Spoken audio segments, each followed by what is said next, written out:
Hi, it's me again with Corel Draw Tips and Tricks, and I just scribbled a zigzag on the screen, and I'm going to take my shape tool, I'm going to click on it, and I'm going to grab those three nodes, and normally you would go to align nodes and align them vertically, and they're going to align them.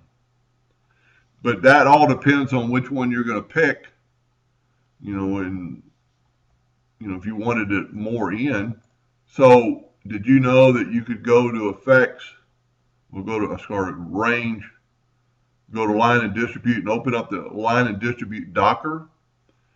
And if I want all these nodes equal with this longest node, I just align it to the left. Back up here, if I want them all equal with this shortest one, I'm going to align them to the right.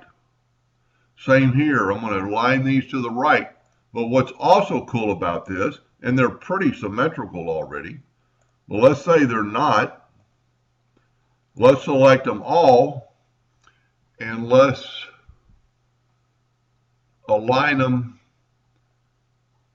distribute them vertically. And now it's a perfect zigzag of everything's perfect. This distance is the same as this distance. That's a pretty cool feature. So align and distribute with nodes. Anyway, I hope that helped a little bit. Thank you for watching.